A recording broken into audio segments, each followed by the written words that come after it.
Welcome to Six Monkey Martial Arts. My name is Sifu Barber. Today we're going to go over martial arts reactivity training.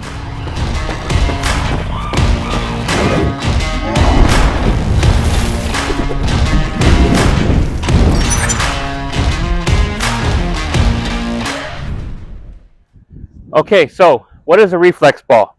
A reflex ball is a ball, basically a rubber ball on a string that when you hit, it comes back towards you. Reason why this is one of my favorite things to train with: one, it's pretty cheap. I'll give you a couple drawbacks to it later, and the advantages. But the advantages are it comes back to you. It works really good for hand-eye coordination, right? It's a small target. I personally don't use boxing gloves because I want to work on as much hand-eye coordination as I possibly can.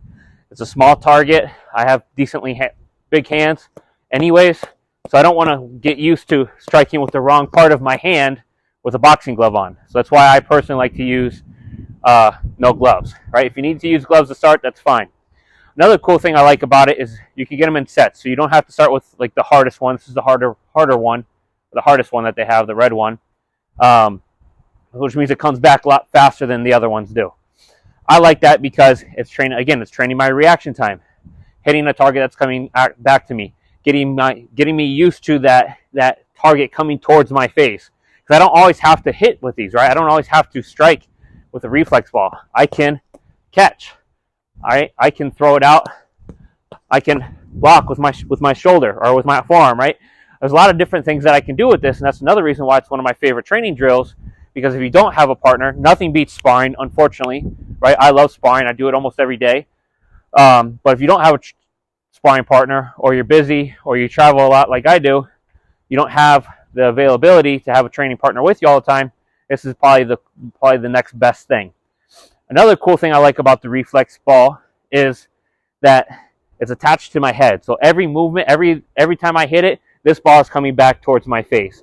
If you've never done a lot of sparring before, it's probably even better to start out with this before you even get into sparring, because it gets you used to kind of helps get rid of that flinch reflex. Now you see here I'm wearing glasses. I'm actually not wearing glasses because of the ball. Quick anecdote here. I was practicing with this and I hit it and the ball came off. I was younger. I was hitting way too hard, using my ego, hitting the ball way too hard. The ball came off. The string came back and popped me in the eye. It was incredibly painful. I had to wear sunglasses for a week because I couldn't handle the light. So now I learned to wear safety glasses. I definitely recommend that as well. Okay, so those are all the different types of benefits, and there's a lot more that we'll kind of cover throughout this video, different drills and stuff that you can do with this. The downside to these is they wear out fast. I use mine every single day. You can kind of see here that the string starts to kind of fray. It gets long, so you're always having to cut it or wrap it around the headband, different ways to kind of make it shorter. Ideally, you want this string about the end of your knuckle length. I keep mine a little bit shorter just because I like it coming back towards me a little bit faster. Right? I'm really trying to work on my reaction timing, the way that I handle stimulus coming towards my face. So that's probably the only downside to this.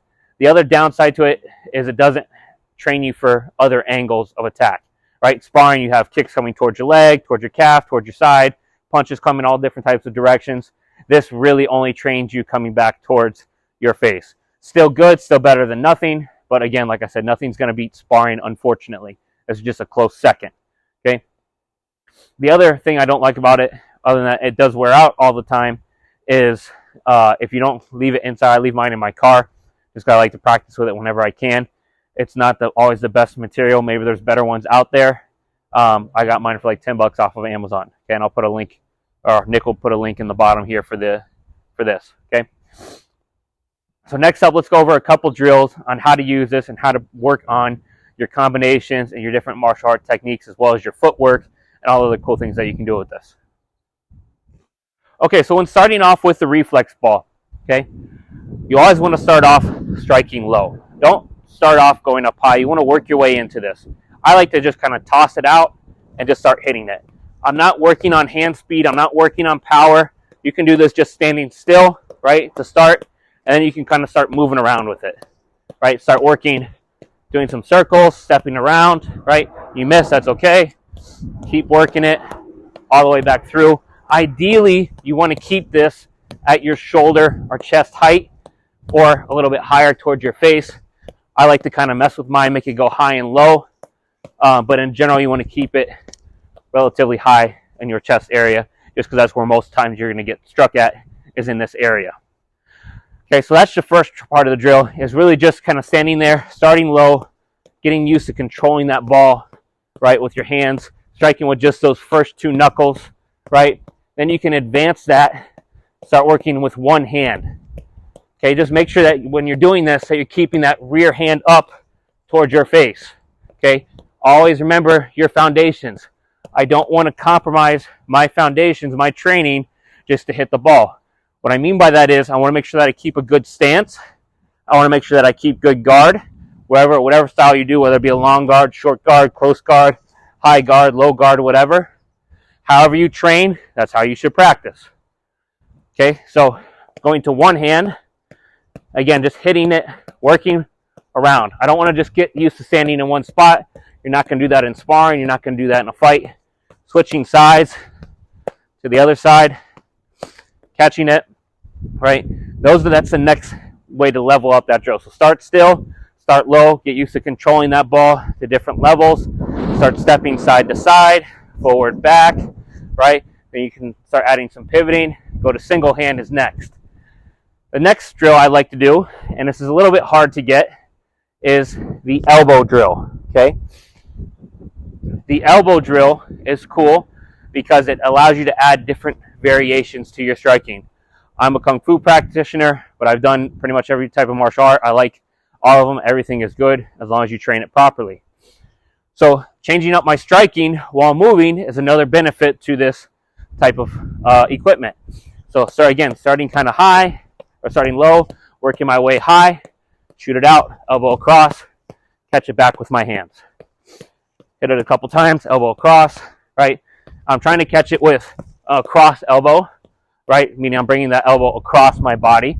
But you can also hit up as well. Up is a little bit more difficult in my opinion, right? Again, control that ball, nice and slow here, up, catch it through, right? Start working your different footworks.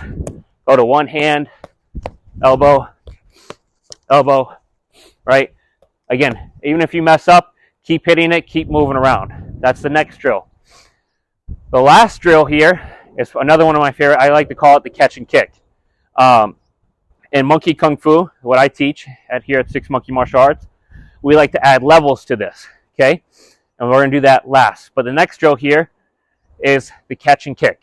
So, starting off the same way, working in your stance, pulling them all the way back, right? And I'll play with this. I'll use a long guard doing short strikes, and I'll go short to long guard, pointing my hands all the way back to my face as I'm striking. From here, I'm going to go to the catch and kick. For the catch and kick, hit it a few times, catch, throw out a front kick, right back to it.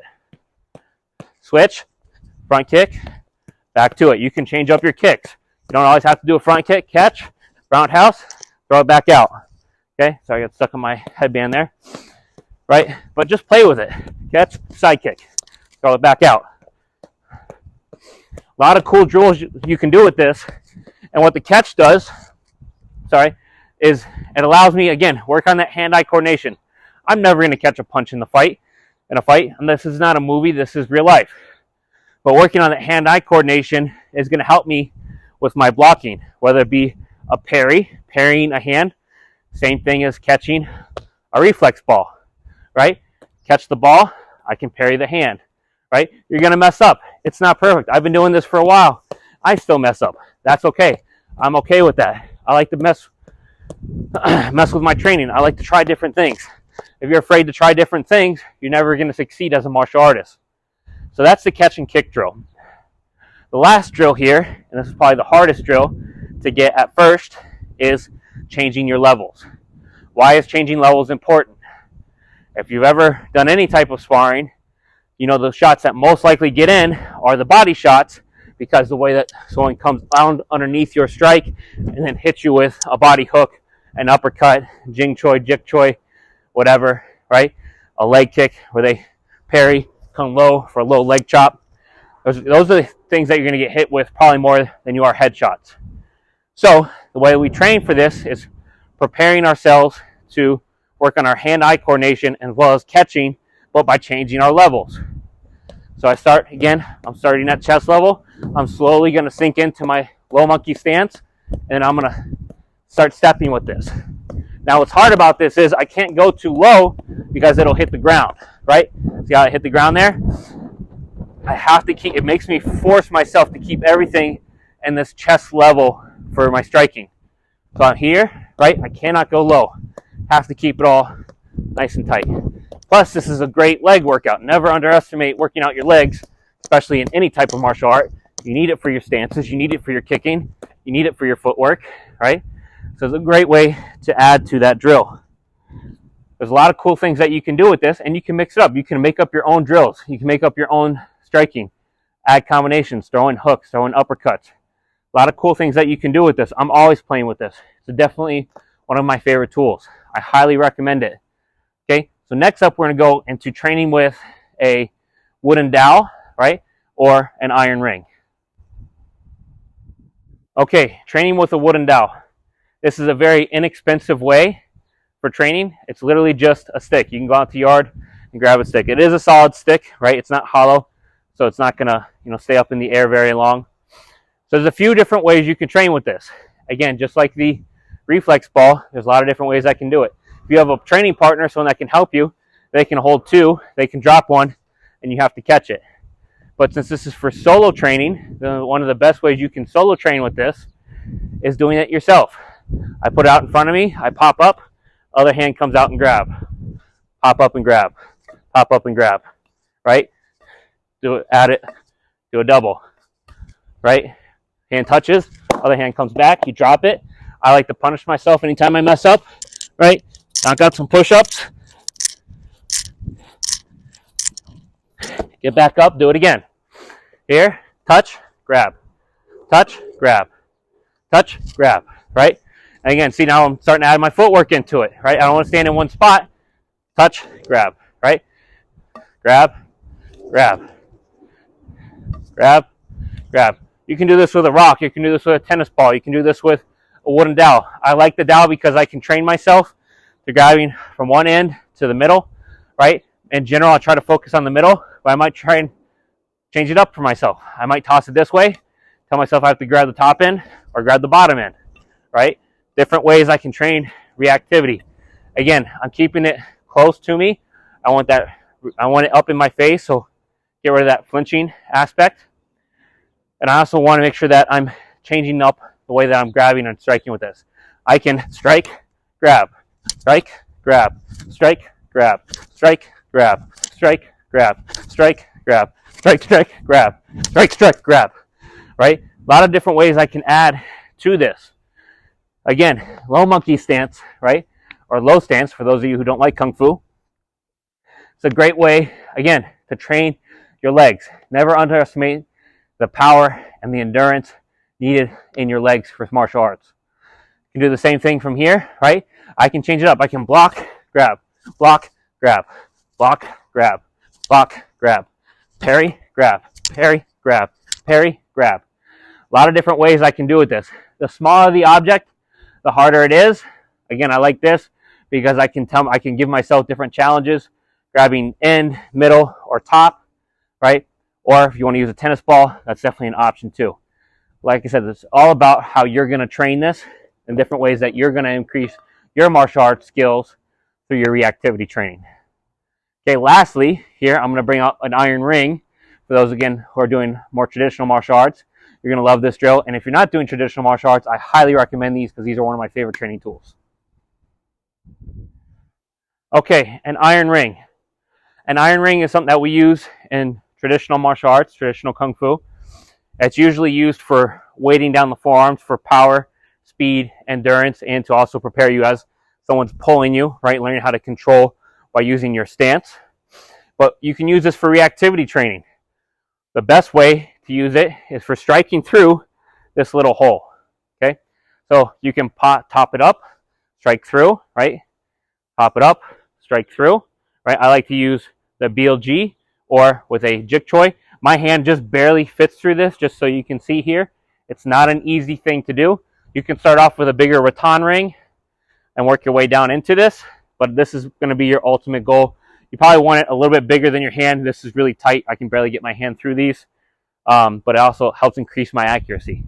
So with this drill, I'm increasing my accuracy, kind of similar to that reflex ball drill, but more importantly, I'm working on my reactivity. Something's coming through, right? Basically, if I see an opening, I'm trying to strike that opening.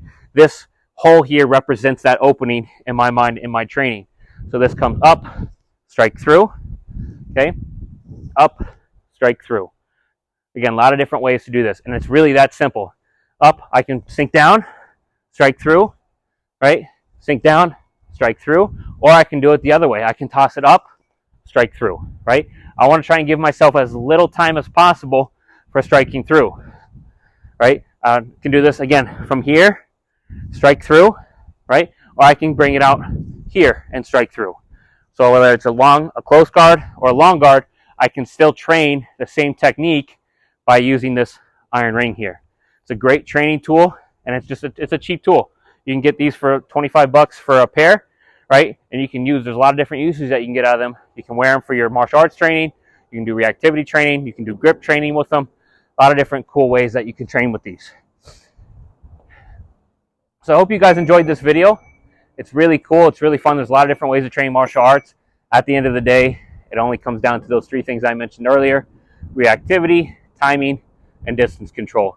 Without those three things, I don't care what martial arts style you do, boxing, Muay Thai, Jiu-Jitsu, Kung Fu, Karate, Taekwondo, if you don't have those three things, you're not going to be efficient in sparring or in fighting in general. But always remember that there's ways to train that. Always improve yourself. Never be afraid to try something new and see if it works or see how you can make it work. I have a personal belief in the way that I was taught. Every technique will work if you train it hard enough and if you train it correctly. All right, guys, I hope you enjoyed the video. Be sure to like, share, and subscribe, and we'll see you next Sunday.